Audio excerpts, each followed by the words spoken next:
ሰላም ጤና ይስጥልን ተመልካቾቻችን በዛሬው አርትስ ስፖርት ፕሮግራም ይዤላችሁ የቀረብኩት እንግዳ ወይዘሮ ህይወት መሐመድ የኢትዮጵያ ባህል ስፖርት ፌዴሬሽን ፕሬዝዳንት ናት። ሂዊ ጥሪያችንን አክብረሽ ስለተገኘሽ ላቅ ያለ ምስጋና ለማቅረብ እወዳለሁ። እኔም በጣም አመሰግናለሁ አክብራችሁ ሲድረስ ስለጠራችሁ። እናመሰግናለን ሂዊ።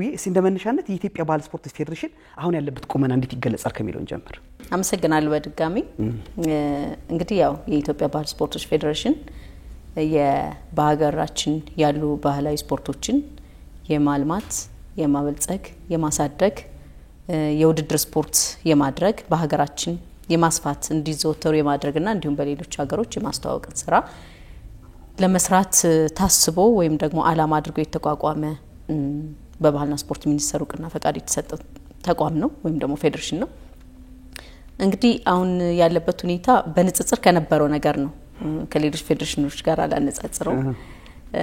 እንግዲህ በፊት ሀገር በቀል ስፖርት እንደመሆኑ መጠን በበጀት ከሌሎች ፌዴሬሽኖች ጋር እኩል በአፍሪካ ደረጃ በዓለም አቀፍ ደረጃ የሚደገፍ አይደለም። እንደሚታወቀው ሀገር በቀል ነው። በበጀት ብዙ ምንም የሌለው የሚባል እንዲሁም ደግሞ በስራ እንቅስቃሴም ያው እንቅስቃሴው በጀት ጋር የሚገናኝ ስለሆነ ብዙም ያልነበረ በአመት አንድ ጊዜ ውድድር የሚያደርግ ፌዴሬሽን ነበር። በአሁኑ ሰዓት የተሻለ እንቅስቃሴዎችን እያደረግን እንገኛለን። ከሚኒስቴር መስሪያ ቤቱ ጋር የተሻለ ግንኙነቶች አሉን። ጥሩ የበጀት ድጎማም ይደረጋል። እንዲሁም ደግሞ ስፖንሰሮችን በማፈላለግ ፌዴሬሽኑ በደንብ የተሻሉ ስራዎችን የሚሰሩበት ከዛ ባለፈ ባህል ስፖርትን በትምህርት ስርዓት ውስጥ በማስገባት የመማር ማስተማር ሂደት ላይ ዜጎች በትምህርታቸው ውስጥ በእውቀት የተመሰረተ ወይም ባህላቸውን እኛነታችን መገለጫ የሆኑት ባህላቸውን እንዲያውቁ የማድረግ ስራዎችን ከመስራት አኳያ ሰፊ ስራዎች እየሰራንባቸው እንገኛለን። እንዲሁም ባህልን ከማስተዋወቅ አኳያ ባህል ስፖርቶችን ለሌሎች ሀገር ዜጎች ከማስተዋወቅ አኳያ እየሰራን እንገኛለን ማለት ነው። እንዲሁም ውድድሮች፣ ስልጠናዎችን፣ የባለሙያ ማፍራት ስራዎችን ሰፊ ስራዎችን እየሰራን እንገኛለን። ከበፊቱ የተሻለ አቋም ላይ ወይም ደግሞ ቁመና ላይ ይገኛል ብለን እናስባለን። ግን በሚጠበቅበት ልክ ፌዴሬሽኑ እንደ ሀገር ከተቀመጠለት አላማ ጋር በንጽጽር ስናየው የሚጠበቅበትን ሙሉ በሙሉ እየሰራ ነው ብለን አናምንም። ያው የሚይዙት ብዙ ተግዳሮቶች እንዳሉ ሆነው ማለት ነው። ግን የተሻለ ቁመና ላይ ነው ያለው ከነበረው አሰራር ለማለት ነው። ጥሩ ቅድም ስታነሽ ያው ስፖርቱን ከፍ አድርጎ ከሀገር አቀፍ ደረጃ አድርጎ ወደ ዓለም አቀፍ ደረጃ ማሻገር ያው ራዕይ ያለው ፌዴሬሽን እንደሆነ ይታወቃልና በዚህ ደረጃ ላይ ምን ያክል ያለው ሂደት ስኬታማ ነው ማለት ይቻላል? እንዳልኩ ጅምር ስራዎች አሉ። እኛም ባለፈው አመት ነው እንደ ስራ አስፈጻሚ በርግጥ ረጅም አመት የባህል ስፖርት ኢንስትራክተር ሆኜ ረጅም አመት ሰርቻለሁ። ህጎችን በማሻሻል እንዲሁም ደግሞ በአባዳኝነት በአሰልጣኝነት ተለያዩ ባለሙያዎችን በማፍራት ላይ ሰርተናል። እንዳልኩ አሁን ያለው ስራ አስፈጻሚ በቅርብ ጊዜ የተመረጠ ነው። በቅርብ ጊዜ ከተመረጥነው በኋላ ሰፊ ስራዎችን እየሰራን ነው። ከዚህ ውስጥ ከምንሰራቸው ስራዎች ውስጥ አንዱ የባህል ስፖርትን በሌሎች ሀገሮች ዜጎች ማስተዋወቅ እንዲሁም ደግሞ ሌሎች ሀገሮች የሚኖሩ ኢትዮጵያውያን አንድም በእኛ ሀገር ያሉ ማንኛውም ህብረተሰብ በባህል ስፖርት ተሳታፊና ተጠቃሚ እንዲሆን ማድረግ እንዲሁም ደግሞ ሌሎች ሀገሮች የሚኖሩ ኢትዮጵያውያንን በባህል ስፖርት እንዲያውቁት ማድረግ ተሳታፊና ተጠቃሚ ማድረግ ብሎም የተለያዩ ሀገር ዜጎች ደግሞ ባህል ስፖርታችን እንዲያውቁት ማድረግ። ምክንያቱም አላማው ምንድነው ብያለሁ ቀደም ባህል ስፖርታችን ከኛ አልፎ የውድድር ስፖርት አድርጎ ከኛ አልፎ ደግሞ ሌሎች ሀገሮች የውድድር ስፖርት እንዲያደርጉት መስራት ነውና አሁን የተጀመሩ ስራዎች አሉ። ከኢንተርናሽናል ኮሚኒቲ ስኩል ጋር በመገናኘት እዚህ ሀገር ያሉ ትምህርት ቤቶችን የሌላ ሀገር ዜጎች ወላጆቻቸውን ተማሪዎቹንም ባህል ስፖርታችን የኢትዮጵያ ባህል ስፖርቶች ምን ይመስላሉ የሚለውን ስልጠና በመስጠት በማወዳደር በማጫወት ጅምር ስራዎች አሉ። እነሱን እየሰራን ያለነው። ቀጣይ ደግሞ የተለያዩ ግንኙነቶች የጀመርናቸው ስራዎች አሉ ከተለያዩ ሀገሮች ከምስራቅ አፍሪካ ከተለያዩ ሀገሮች ደግሞ እነሱን ኮሚኒኬት እያደረግን ያሉን ግንኙነቶች አጠናክረን ስፖርቱ ከኛ ሀገር አልፎ ሌሎች ሀገሮች ላይ የሚዘወተርበትን ስራ እንሰራለን ማለት ነውና ጅምር ስራዎች አሉ። በዚህ 6 ወር ውስጥ የተሰሩ ናቸው እነዚህ አሁን የምገልጽ ስራዎች።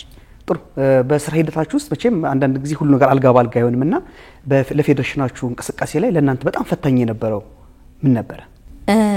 እንግዲህ ለኛ ፈታኝ የነበረው ነገር ምንድነው?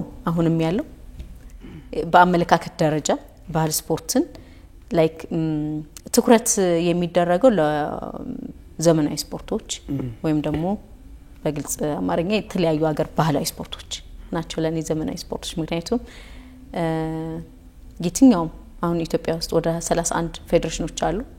በአብዛኛው አትሌቲክስን ትተህ ሌሎችን ብታነሳቸው በአብዛኛው ያ መነሻቸው የተለያዩ ሀገሮች ናቸው።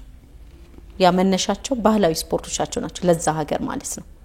እነሱ ፌዴሬሽኖች የሀገር ውስጥ ፌዴሬሽን መንግስት ሚዲያው አብሮ ስለሰራው አድገው በአሁኑ ሰዓት በኢትዮጵያ ውስጥ በጣም የሚዘወተሩት ወይም ትኩረት የምናደርገው ከሚዲያም ይሁን ከማህበረሰቡ ትኩረት የምናደርገው ለዘመናዊ ስፖርቶች ነው። ስለዚህ በአመለካከት ደረጃ የባህላዊ ስፖርቶቻችን የኛ ናቸው። ኃላፊነት የሁላችንም ዜጎች ነው። ስፖርቱን ማሳደግ አለብን ማወቅም አለብን ብሎ የተነሳሽነት ወይም ደግሞ የፍላጎት የአመለካከቶች ላይ ችግሮች አሉ። እሱ መሰረታዊ ነገር ነው። ሌላው የፌዴሬሽኑ የበጀት እጥረት አለበት። ምክንያቱም አገር በቀል ነው ቅድም እንዳልኩት ከአፍሪካ ወይም ከዓለም አቀፍ እንትኖች ዊንግ ኑሮት የሚደገፍ አይደለም። ስለዚህ በአገር በቀል እስከዛሬ ድረስ ባለው በሚኒስትር መስሪያ ቤቱ በሚሰጠው ድጋፍ ነው እየተንቀሳቀሰ ያለው። ስፖንሰሮችን እና በሚኒስትር መስሪያ ቤቱ ድጋፍና ስፖንሰሮችን በማፈላለግ ነው እየተንቀሳቀሰ ያለው። ከዚህ አኳያ ያው የበጀት እጥረቶች አሉ። እነሱ ሰፊ ስራዎችን የምናቀዳቸውን ስራዎች ለመስራት እንቅፋቶች ናቸው ማለት ነው። በመሰረታዊ ነገር ግን ያመለካከት ግራለ እሱ ደግሞ የተሻለ ነገር አሁን አለ በፊት ባህል ስፖርትን ያርሶ አደሩ ብቻ ወይም የተወሰነ የገጠሩ ማህበረሰብ ብቻ ስፖርት እንደሆነ የከተማው የተማሪው ምናምን እንዳልሆነ እና ብዙዎቹ ወጣ አሁን ገና ወይም ገበጣ ጨዋታ ምንድነው ቡብ ምንድነው ሻህ ምንድነው ብለ ባህላዊ ጨዋታዎች ምንድናቸው ብለ ብትጠይቅ ብዙ ማህበረሰብ ላይ ያቃቸው ይችላል። እሱ እኛም በደም እንደ ፌዴሬሽንም እንደ ሚዲያ በደም ስላልተሰራበት ይሆናል። ነገር ግን በአመለካከት ደረጃ የኔ አይደለም ወይም ደግሞ ትኩረት የሚደረገው ለዘመናዊ ስፖርቶች ነውና የኛነታችን መገለጫ የሆኑት አሁን በድጋሚ ባህላዊ ስፖርቶቻችንን ማሳደግ ማልማት ማወቅ የሁላችንንም ኃላፊነት ነውና እሱ ላይ ገጠመን እስካሁን እሱ ነው በአመለካከት ደረጃ ትኩረት አለማድረግ ወይም ደግሞ ለኛነታችን ባህላዊ ጨዋታዎቻችን ብዙ ፍላጎትና ትኩረት አለማድረግ እሱ እንደ ቻሌንጅ ነው። ስላመለካከት ስታነሺ ባለፈው ሮብ ሁለት በነበረው ጋዜጣዊ መግለጫ ላይ ቶቶት ላይ አንድ ሀሳብ ተነስቶ ነበር። ካሁን በፊት የባህል ስፖርት ውድድሮች በሚዲያ በኩል በቂ የሆነ የሚዲያ ሽፋን አለመኖር ሌላው ችግር እንደነበርና በአሁኑ ሁኔታ ግን ያ ነገር እንደተለወጠ ተገልጿልና እነዚህ አመለካከት ልዩነቶች እንዴት ሊፈጠሩ ቻሉ ብለሽ ታስቢያለሽ? ያው ባጭሩ ስላልተሰራበት ነው። ስራዎች አለመኖር አይደለም። እንደ ፌዴሬሽን በርካታ ስራዎች ሲሰሩ ኖረዋል። ያልኩህ ስራዎች ጅምር አሁን የተጀመሩ ብቻ አይደሉም። ከበፊት ጀምሮ የውድድሮች ይካሄዳሉ፣ ስልጠናዎች ይሰጣሉ። ባህል ስፖርትን ያው ለህብረተሰቡ ተጠቃሚና ተሳታፊ ለማድረግ ጥረቶች አሉ፣ ይሰራሉ። ነገር ግን ስራዎች በሚዲያ ካልታጀቡ ወይም ደግሞ በሚዲያ ከቨር ካላገኙ ህብረተሰቡ ዘንድ ተደራሽ መሆን አይችልም። ስለዚህ ሚዲያ ጋር የነበሩት ነገሮች ከበፊቱ የተሻለ ነገር ባለፈው አመት ኦሬዲ ወደ አመራርነት ወይም ደግሞ ወደ ስራ አስፈጻሚ አመራርነት እንደመጣን ያደረግነው ነገር ሚዲያዎች ጋር መወያየት ነው። እንዴት አድርገን ስፖርቱን እናሳድግ? ምክንያቱም ቅድም እንደገለጽኩት ስፖርቱ ሁላችንም ነው። ስለዚህ ሚዲያም ኃላፊነት አለብን፣ እንደ ፌዴሬሽን ኃላፊነት አለብን፣ እንደ ዜጋም እንደ መንግስትም። ስለዚህ ሁሉም ኃላፊነቱን ሲወጣ ስፖርቱ ያድጋል ወይም ደግሞ በህብረተሰቡ ዘንድ እውቀቱ የማወቁ ስለ ባህል ስፖርት የማወቁ ነገር በሚዲያ በኩል ነው በሰፊው ሊሰራ የሚችለውና ስራዎቻችን ከሚዲያ ጋር ማስተሳሰር አለብን በሚል ባለፈው አመት ተወያየን። ባለፈው አመት በጣም ማመስገን ፈልጋለሁ ሚዲያዎችን። አዲስ አበባ ላይ የነበረው ሀገር አቀፍ ውድድር በጣም በየቀኑ ሰፊ ሚዲያ ሽፋን በመስጠት ውድድሩ የቀኑ ያለው ውድድርን ለህብረተሰቡ ተደራሽ በማድረግ ረገድ ሰፊ ስራዎች ተሰርተዋል። ማመስገን ማድነቅ እፈልጋለሁኝና ከዛ በኋላ አሁንም እንደምታዩ የጋዜጣዊ መግለጫችን ላይ በጣም በርካታ ሚዲያዎች ናቸው የተገኙት ከወትሮ በተለየ መልኩ ባለፈው አመት አሁንም። ስለዚህ እሱ መቀጠል አለበት። አሁንም ሀገር አቀፍ የሚደረገው ውድድር ላይ ሁሉም ሚዲያዎችን ጋብዘናል። ሁሉም ሚዲያዎች በርካታ ሚዲያዎች ተገኝተዋል። ስለዚህ እሱን በደንብ አፕሪሺየት ማድረግ እፈልጋለሁኝ። አሁንም በጋራ መስራት መቻል አለብን። የምንሰራው ስራ በሚዲያ ካልታገዘ ኦሬዲ ለህብረተሰቡ ተደራሽ ማድረግ አይቻልምና ስፖርቱን ለማሳደግ በጋራ መሰራት መቻል አለበት። ለውጦች አሉ። ለዛ ነው ማድነቅ የፈለኩት ባለፈውም ሚዲያዎችን ማመስገን የፈለኩት ለዛ ነው አንዳንዴ በፊት ሚዲያዎች ለአገር በቀል ስፖርቶች ትኩረት የላቸውም መዘገብ አይፈልጉም ብለን ኮሜንት እናደርጋለን እንደ ፌዴሬሽን ወይም እንደ ባለሙያ እንደ ባህል ስፖርት ባለሙያ ነገር ግን በጋራ ከተሰራ ደግሞ ለውጦች እንዳሉ ደግሞ ማሳያ ነው በዚህ አመት ያለው ነገር ወይም ባለፈው አመት ያለው ነገርና በጋራ ተሳስረው መስራት መሄድ ያስፈልጋል እናንተም ለመጀመሪያ ጊዜ ነው ስለ ባህል ስፖርት ስታወሩ ወይም እንግዳ ስትጋብዙ ካልተሳሳትኩ አይደለም ሬዲዮን ገብተናል ፕሮግራም ሬዲዮ ላይ ሰርቻለሁ ግን በአርትስ ቲቪ ላይ ለመጀመሪያ ጊዜ ባህል ስፖርት በሚመለከት ሰፊ ያው ትኩረት አድርጋችሁ እንደ አንድ የሥራ ወይም ርዕስ አድርጋችሁ ስትወያዩና ይሄ ለውጥ ነው ማመስገን ፈልጋለሁ አንዳንድ ሲሰራ ማመስገን ካልተሰራ ደግሞ እንትን ማለት መጠየቅ አለብን አይደል ስለዚህ በዛ ምክንያት ነው ጥሩ ለውጦች አሉ መቀጠል አለባቸው ወደፊትም በጋራ መስራት መቻል አለብን ስፖርቱን ለማሳደግ ሁላችንም ኃላፊነት አለብን ጥሩ ይሄ ወደ ተገናኘንበት ርዕሰ ጉዳይ ስናመራ በሆሳና ትላንትና ደማቅ በሆነ መልኩ እጅግ ደማቅ በሆነ መልኩ አመት ውድድር ተጀምሯል ቅድመ ዝግጅቱ ምን ይመስል ነበር እንግዲህ ያው ቅድመ ዝግጅቱ ሰፊ ስራዎች ተሰርተዋል ከአስተናጋጅ ክልሉ ማዕከላዊ ኢትዮጵያ ጋር የክልሉ ርዕሰ መስተዳድር አቶ እንደሻው ጋር በደንብ ክቡር አቶ እንደሻው በጣም ትኩረት ሰጥተውት ስለውነት በደንብ በዛ ኮሚቴዎችን በደንብ አዋቅረው በየጊዜው እየገመገሙ ስራዎችን የመስተንግዶ የጸጥታ ልዩ ኮሚቴዎችን በማደራጀት ሰፊ ስራዎች ተሰርተዋል እኛም እንደ ፌዴሬሽን እንዲሁም እንደ ሚኒስትር መስሪያ ቤት በጋራ በመሄድ ሂደን ገምግመናል ያለበትን ሁኔታ ስራዎችን ጥሩ እንቅስቃሴዎች ነበር የነበሩት ስለዚህ የነበረው ዝግጅት ቆንጆ ነው ማደሪያ ለሉካን ቡድኑ ዩኒቨርሲቲዎች ላይ አመቻችቷል ዋቸሞ ዩኒቨርሲቲ ላይ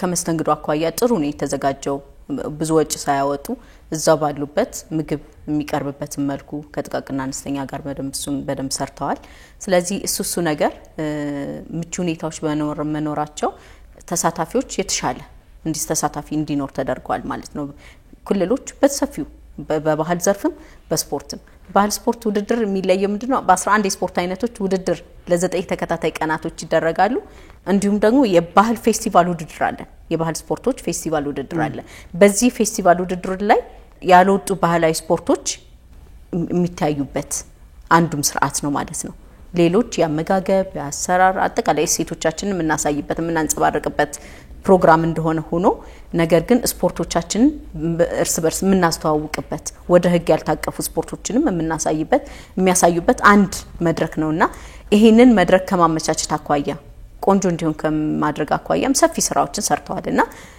በደመቀ መልኩ እንዳያችሁ ተከፍቷል ስለዚህ በጀመርነው መሰረት እስከ መጨረሻው ድረስ እንዲሁ በደመቀ መልኩ የሚቀጥል ነው የሚሆነው ማለት ነው በዚህ ሀገር አቀፍ ውድድር ላይ ምን የተለየ ነገር እንጠብቅ ሲዊ እንግዲህ የተለየው ነገር እንዳልኩ ውድድሩ ከመቼውም በተለየ መልኩ በደመቀ ሁኔታ ነው የሚካሄደው ሌላው ነገር ምንድነው በዚህ አመት ያው ወደ ህግ ያልታቀፉ ባህላዊ ስፖርቶችን በየአመቱ ከባህልና ስፖርት ሚኒስቴር ጋር እንዲሁም ባለድርሻ አካላቶች ጋር ጥናት በማድረግ ወደ ውድድር እንዲገቡ የማድረግ ስራዎችን እንሰራለን በእቅዳችን መሰረት በዚህ አመትም የአፋር ኮይሶ የሚባል ባህላዊ ጨዋታ ጥናት ተደርጓል ጥናቱ በርግጥ ብዙ ጊዜ እየወሰደ ነው ከሰመራ ዩኒቨርሲቲ መምህራኖች መጀመሪያ ያጠኑት ከዛም በኋላ በአካዳሚ እንዲሁም በእኛ በባህል ስፖርቶች ፌዴሬሽንና ከባህልና ስፖርት ሚኒስቴር ባለሙያዎች ተውጣጥተው በሰፊ ስራዎችን በደንብ አጥንተዋል ማለት ነው እሱ ለዲሞንስትሬሽን በዚህ አመት ይቀርባል ትውውቅ ይደረጋል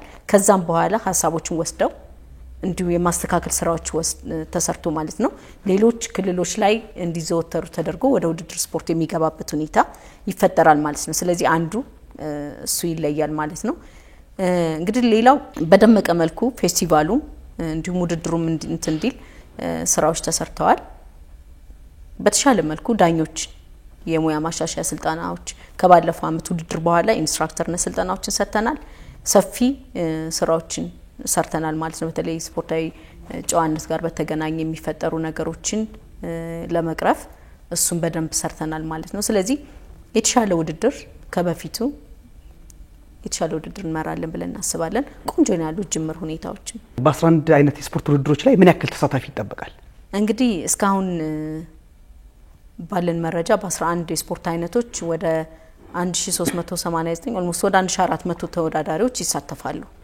ቅድም ስገልጽ ከስፖርታዊ ጨዋነት ጋር በተያያዘ መድረኩም ላይ ባለፈው ሲነሳ ነበርና እነዚህ ችግሮች ለመቅረፍ የተሰሩ ቅድመ ዝግጅቶች አሉ። እንግዲህ ስፖርታዊ ጨዋነት መጓደል መነሻዎች ብዙ ናቸው፣ በግልጽ የሚታወቁ ናቸው። ከዛ ውስጥ የዳኝነት ነው የውድድር የሚመራበትን ቅድም እንዳልኩት የተሻለ ነገር እንዲኖር ከዚህ በፊት በአመት አንድ ጊዜ ውድድር ይመራል። እንደ ዳኛ ሆነ ስታየው 11 የስፖርት አይነቶች ነው የሚዳኘው ዳኛው። እነዛን ሁሉ ህጎች ማወቅ አለበት። አንድ የስፖርት አይነት 11 ህጎች ይኖሩታል። 11 የስፖርት አይነቶች ህጎች አሉ፣ ሰፊ ናቸው። ከዛ ላይ ደግሞ በአመት በጣም ብዙ ጊዜ ካልሰራበት በአመት አንድ ጊዜ ሲሆን የህግ ክፍተቶች ሊኖሩ ይችላሉ። ስለዚህ አንደኛ እኛ ያደረግነው ምንድነው የውድድር እንትኖችን ማብዛት በቅድ ያዝ ነው። ዳኞች በየጊዜው ሲሰሩ የተሻለ እውቀት የተሻለ ግንዛቤ ኖራቸው በደንብ እንዲማሩ ይደረጋል። ሌላው ደግሞ የሙያ ማሻሻያ ስልጠናዎች ነው። ዳኝነት ላይ የሙያ ማሻሻያ ስልጠናዎች ሰጥተናል። ከባለፈው አመት ውድድራችንን ገመገም ከዛ ያሉ ችግሮች ምንድናቸው የሚለውን አይተን የሙያ ማሻሻያ ስልጠናዎችን ሰጥተናል ማለት ነው። ሌላው ቡድኖች በአግባቡ ዲሲፕሊን አክብረው የሚያርፉት ዩኒቨርሲቲ ላይ ነው መኝታቸው። ከመኝታ ጀምሮ እስከ ውድድር ቦታ ዲሲፕሊን በተሞላበት መልኩ እንዲካሄድ ወይም ደግሞ እንዲወዳደሩ የቢሮ አመራሮች ጋር ከባህልና ስፖርት ሚኒስቴር ጋር ሰፊ ስራዎችን ሰርተናል።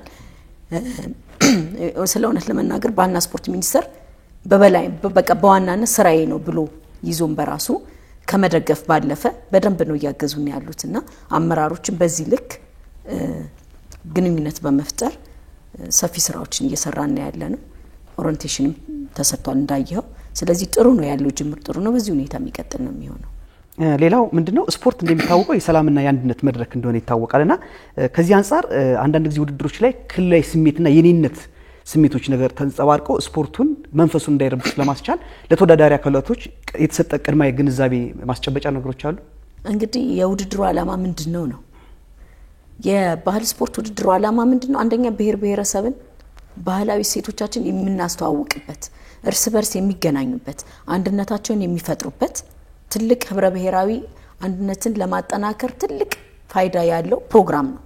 ስለዚህ በዚህ ፕሮግራም ላይ የሚያመዝነው ዋናው ነገር ምንድነው? እርስ በርስ ባህልን የማስተዋወቁ፣ እርስ በርስ የመገናኘቱ፣ ያለን መልካም ሴቶች የምናጠናክርበት መድረክ ነውና በዛ ልክ ግንዛቤ መፈጠር አለበት። እሱንም ግንዛቤ መፍጠር ስራዎችን ሰርተናል። እንደ ውድድር ያው ክልልን ይዘው ሲመጡ የኔ ክልል አሸናፊ ነው የኔ ክልል አሸናፊ ሆኖ ለመውጣት ፉክክሮች ይኖራሉ። እነዚህ ፉክክሮች ግን በሰላማዊ መንገድ ጤናማ በሆነ መልኩ ህግና ስርዓት በተጠበቀ መልኩ ውድድሮች እንዲካሄዱ ነው የምንፈልገው። እኛም እንደዛ ነው እየሰራን ያለነው። ሙሉ በሙሉ ይጠፋል ብዬ ያው አላስብም አሁን ያለው ሁኔታ ማለት ነው። ምክንያቱም አንድ ቲም ይዘህ ስትመጣ ቲሙ ለማሸነፍ ጥረቶች ይደረጋሉ። ያ ግን ጤናማ መሆን አለበት ነው። የኔ የሚለው ሳይሆን የሚበልጠው ምንድነው አላማው ምንድነው የሚለው ነገር መረዳት ያስፈልጋል። የሚበልጠው ነገር ህብረ ብሔራዊ አንድነታችንን ማጠናከር፣ ያለንን ባህላዊ ሴቶቻችን ማስተዋወቅ፣ እርስ በርስ ያለንን ፍቅሮች ማገናኘት። እኔ ድሮም ጀምሮ ማለት ኦልሞስት ወደ 18 19 አመት ባህል ስፖርት ላይ ሰርቻለሁ። አይደለም ለተወዳዳሪ ዳኛ ሆነ በአመት አንድ ጊዜ ለሚደረገው ውድድር ለመገናኘት በጣም ነው የሚናፈቀው የነበረው። እሱ ነው መኖር ያለበት። እዛ ጋር ስትገናኝ ያሉት ባህላዊ ሴቶችን የማየት የማስተዋወቁ ስራ በጣም ያምራል። ስለ እውነት ማለት ነው። ባህል ስፖርት ፌስቲቫሉን ብታይ ልዩ የሆነ ፕሮግራም ነው። ባህል ስፖርት ውድድሮችን በዛው ልክ ያን ያህል የሚወጣ ስፖርታዊ ጨዋነት መጓደል የለውም። በባህል ስፖርት ትግል ተወዳድሮ ያሸነፈው የተሸነፈውን አቅፎ ነው የሚያደርሰው አሰልጣኙ ጋር። የተሸነፈው ደግሞ መልሶ ያሸነፈውን ተወዳዳሪ አቅፎ ያደርሳል። ያን ያህል የስፖርታዊ ጨዋነት ያን ያህል በጣም ጤናማ ይሆነና ጥሩ ይሆነ ነው። ስለዚህ እሱን ሴታችን ነው ማዳበር ያለብን። አንድም ምናልባት ከተገቢነት ከምናምን ጋር በተገናኘ የተወሰነች ነገሮች መነሳት ካልሆነ በ11 የስፖርት አይነቶች ውስጥ በአብዛኛው ያለምንም ችግር ነው ውድድር የሚካሄደው። ስለዚህ ይሄንን ነው ማጎልበት ያለብን። አላማው ምንድነው የሚለውን ነገር ማየት ያስፈልጋልና እስካሁን ያሉት ነገሮች ጥሩ ናቸው። አንዳንድ እንከኖች አይጠፉም። እሱን ደግሞ በሂደት እየተወያዩ እየገመገሙ በሂደት በየጊዜው ውድድሮቹ በየቀኑ እየተገመገሙ የሚሄዱ ነው የሚሆኑት። እስካሁን ባለው ጥሩ ነው። ጥሩ ለዚህ ውድድር መሳካት እንግዲህ ብዙ ሰዎች ተሳትፎ እንዳደረጉ ይታወቃልና ምስጋና ሊቸራቸው ይገባል በፌዴሬሽናችሁ በኩል። እውነት ነው። በመጀመሪያ የኢትዮጵያ ባህልና ስፖርት ሚኒስቴር እንዳልኩት ባህል የአመለካከት ጉዳይ ነው። ባህል አገር ሲያድግ የአገር እድገት ሲያድግ በዛው ልክ አብሮ የሚያድግ ነው። በአመለካከት ደረጃ ባህል ስፖርት ምንድነው ቅድም የኔነት ስሜት ፈጥሮ የኔ ነው ማሳደግ አለብኝ ብሎ በአመራሩ ቅንነት መልካምት መፍጠር ትልቅ ነገር ነውና አሁን ያሉ አመራሮችን በጣም ማድነቅ ማመስገን ፈልጋለሁ። በጣም በጥሩ ቅንጅት በጥሩ መግባባት ቁጭ ብለን ተወያየን። ስለዚህ የጋራ ስራ ነው ስፖርቱን ማሳደግ አለብን እንደ ሚኒስትር መስሪያ ቤት ባህልና ስፖርት ሚኒስቴር ተብሎ ያው ባህልን ስፖርቱን ማሳደግ ነውና ስለዚህ በሚገባው ልክ ከዚህ በፊት እየተደገፈን ስላልሆነ እሱን ቁጭ ብለን በደንብ ተወያይተናል። ስለዚህ አሁን በጣም መልካም ቅንነት አለ። ፕሮግራሙ በተሳካ ሁኔታ እንዲካሄድ ስለእውነት በጣም ከፍተኛ እንትን አለ ጉጉት የሥራ መነሳሳት ወይም ደግሞ ማገዝ አለ። ትልቅ ስራ ነው። በባለቤትነት በቃ ይሄ ሜኒም ስራ ነው ብሎ ይዞ በጋራ ነው የሚመራው ውድድሩ። ስለዚህ በጣም ጥሩ ነው። በበጀት ሙሉ የድጋፍ ያደረጉልን ባህልና ስፖርት ሚኒስቴር ነው።